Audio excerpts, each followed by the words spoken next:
Thank you for having me. My name is Yan from the Marine Stewardship Council. So earlier you've heard my colleague Tatia speaking about traceability at sea. Today I'd like to share a little bit more about what we do for Marine Stewardship Council in setting standard, and also what exactly our chain of custody and our traceability standard actually require, and also some new initiative that we're looking at. So our organization, Marine Stewardship Council, also short for MSC, our vision is the world's teeming with life and seafood supplies safeguarded for this and future generation. Our mission is to use our blue eco-label and fisheries certification program to contribute to the health of the world's oceans by recognizing and rewarding sustainable fishing practices, influencing the choices consumers make when purchasing seafood, and working with our partners globally to transform seafood market into sustainable bases. We work very heavily from the start of the chain to the end. So in the last day or so, you've been hearing at different levels of the interaction of seafood supply. So we have our fisheries program, our fisheries standard that ask for three core principles. They are the sustainability of the stock, their environmental impact, and to ensure that they have effective management in their practices. So, and then as these fisheries become certified, they enter the supply chain, and we have the chain of custody standard that was introduced to you earlier very briefly. So what it does is to make sure that there's no substitution of non-certified and certified product, for instance, and there are systems in place to make sure that these are traceable all the way back to the original source. So all the way we work with processors, distributors, even retailers, up to ultimately your dinner plate in restaurants. So this blue eco label assures that consumers, when they purchase a product, they know that they're sourced legally from a well-managed fisheries, and that they're traceable back to the original source. So just at a glance at our scale today, so we have around 280 fisheries certified worldwide. They account for up to 10% of world wild-caught fisheries. And there are currently 108 species around the world available to be purchased. We have 3,307 chain of custody certificate holders, which means that there are 3,000 companies worldwide are certified to handle our certified fisheries that are sustainable. We have over 20,000 unique products available in consumer-facing shelves and supermarkets, for instance, and they're being sold in around 100 countries, and we're continuing to expand into new countries and to build consumer awareness, for instance. And last year, our consumer value retail sale accounts for $4.5 billion US dollars. I want to introduce you further to traceability. Some of you may have come across already. So what does traceability mean, and why is it important?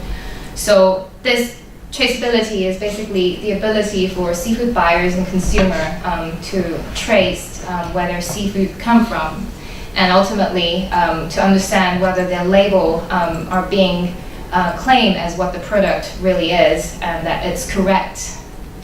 So the purpose of traceability is, as you heard, seafood trade can be complex, and it sometimes go around the world before it ends up in your dinner plate. For instance, a product being caught in US could be processed in China before it landed back into UK again to be cooked in the restaurant for your dinner.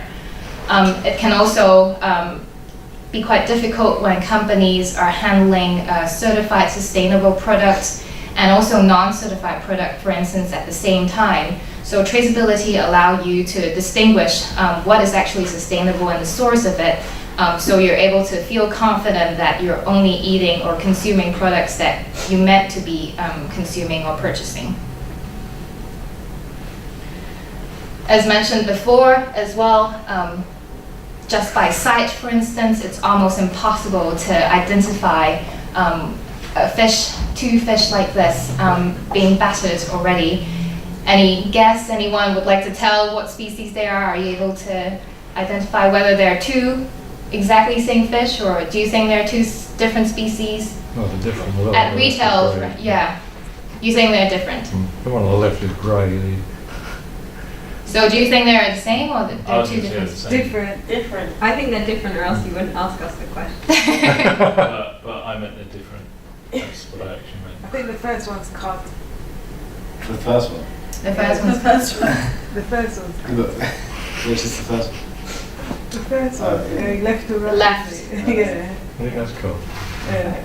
The first one's Atlantic cod, Yeah. and then the second one is Pangasius. Okay. So what happened is the two battered cod are being sold on fish and chip shop as cod, whereas Pangasius is actually much cheaper fish stores, and it's also being battered. And then because consumers aren't able to identify them, so companies or businesses are substituting products to boost profits.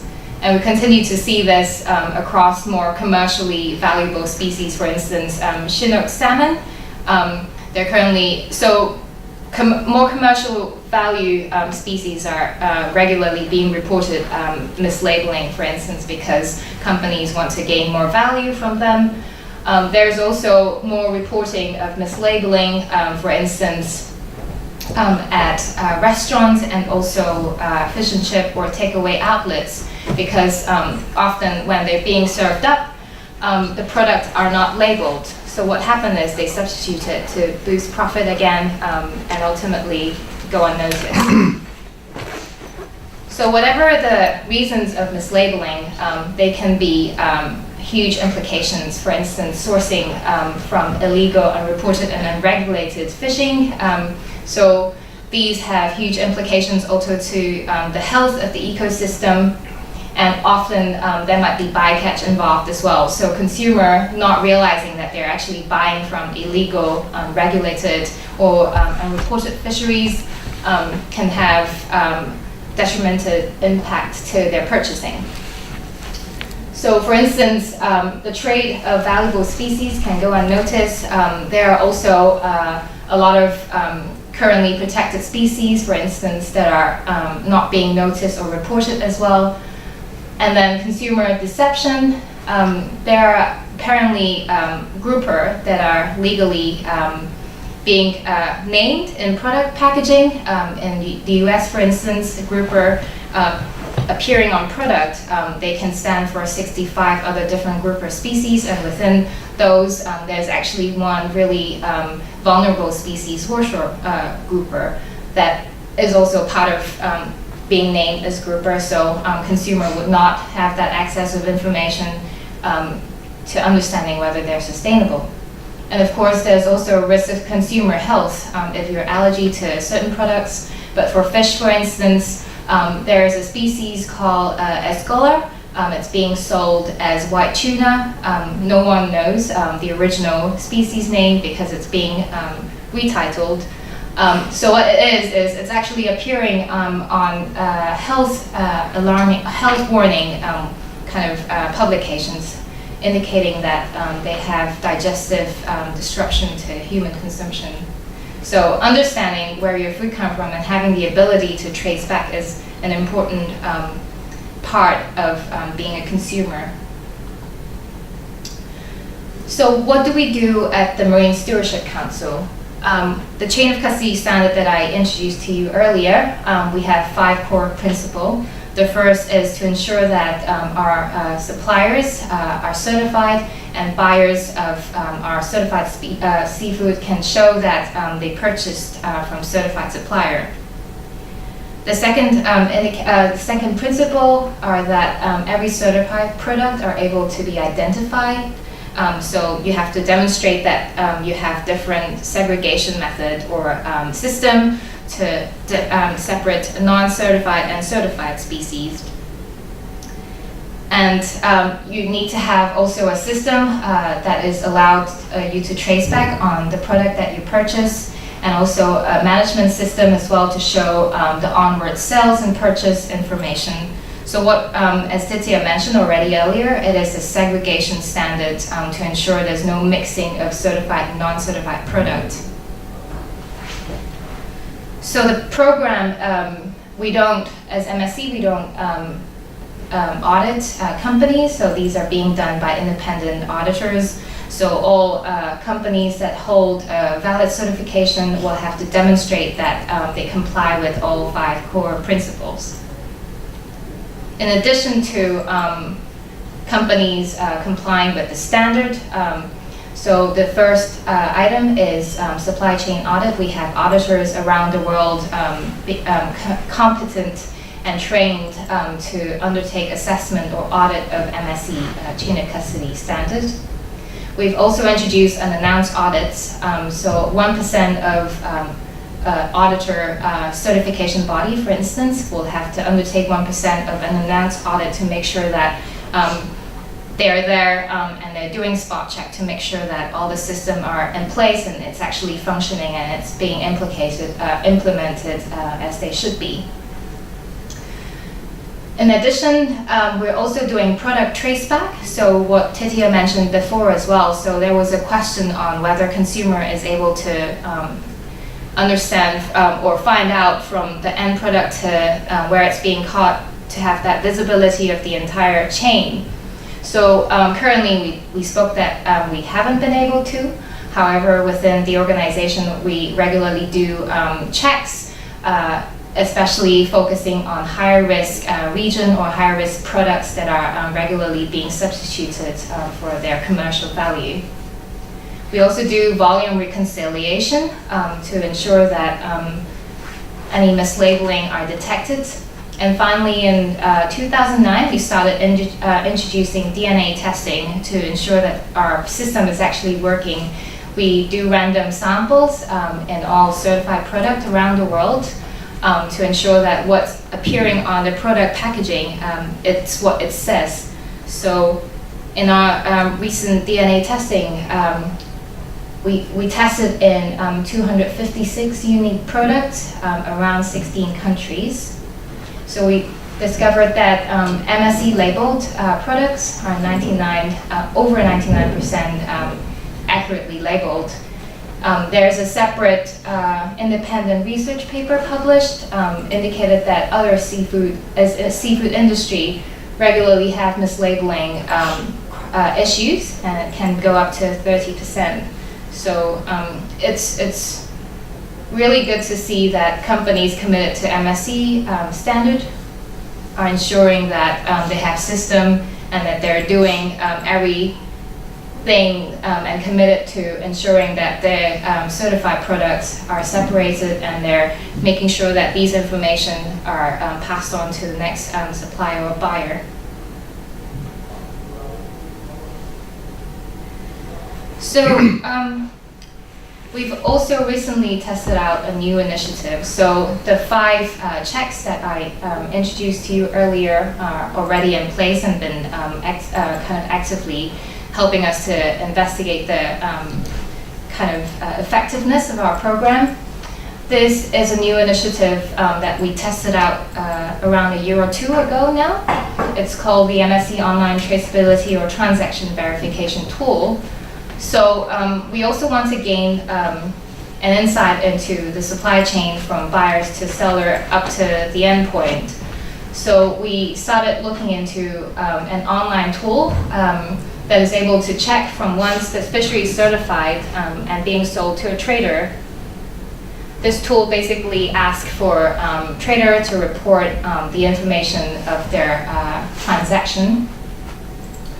So they will enter the data of the transaction, including the date of the purchase, the volume, the species, the invoice number, the customer or supplier name, and then the system would check that these information is accurate, and they will then report again what's being sold, and the information will then be cross-checked with the person purchasing the product. And if the information matches with the date, volume, species, invoice number, etc., then the verification tool will then send a green light to indicate that the information matches, and it allows us to pick up if there are volume, for instance, of trader selling onwards of a greater volume of certified product. Hopefully our system is able to detect that immediately and allowing independent auditors to go right in to do an investigation of why there are more volume when you're only purchasing that amount of certified product, for instance. And the same when the processors have filleted the whole fish or has repackaged some of the fillet. They're selling only 500 onwards, and if their purchases or the receiver of the product are receiving the same information and the same volume, the system will again go back and check and approve that. So some of the members here are currently tackling problem statement 8.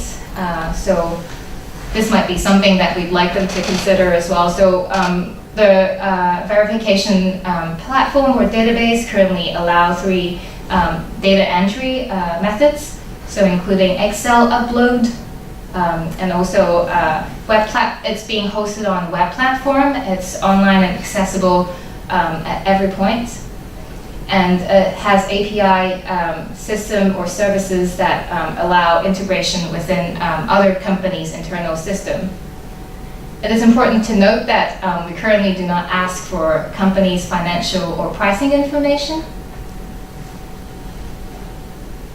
What we found with the transaction tool is that it allows high visibility for our auditors to have purchase and sales record that previously can be quite difficult to track down without a manual system. So this is especially valuable for a lot of companies that are small scale or still relying on paper-based system. So it's also allowing MSC to have greater visibility from one chain to the other, or one stage of the supply chain to the other.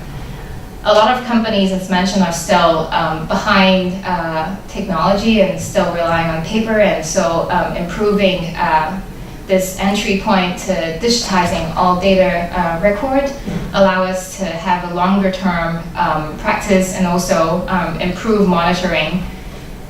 And finally, there might be potential cost saving as well for traders or distributors. However, we find there are challenges. There were concerns of companies feeling that MSC is, for instance, owning too many sensitive companies' data, and the security of the data will require some more further thinking.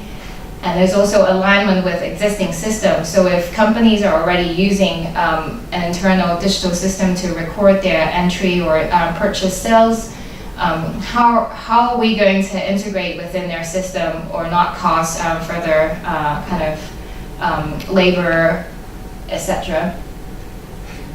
Yeah, so that ends to the point of it being quite expensive for rolling out. So what we decided to do is continue monitoring of existing systems and learning from other expertise, collaborate with other IT providers and other institutions, perhaps in the interoperability of our system and data. However, we also want to encourage companies that are already in our program to become digitized and allow better, effective, and more efficient tracking of their product sales. And we also like to consider linking to vessel traceability as well that Titia mentioned earlier. I'd like to end my presentation with a little animation that we recently produced about the importance of understanding where your product comes from and the traceability aspect of it. Hopefully, we'll play. You probably know how you prefer your fish, but do you know where it came from? Do you know how it got to that shop or that Shen? Do you know how it was handled along the way, or even how it was caught? It's fair to say that few of us are sure about the source of our seafood, but there's no need to worry, since we have a solution.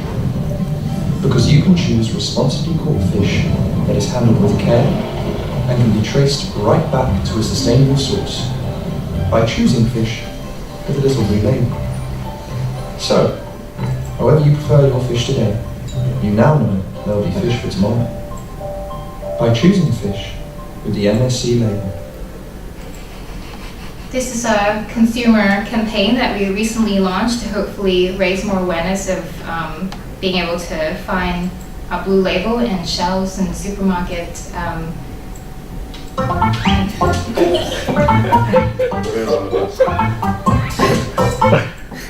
That's David Agnew's bit, is it?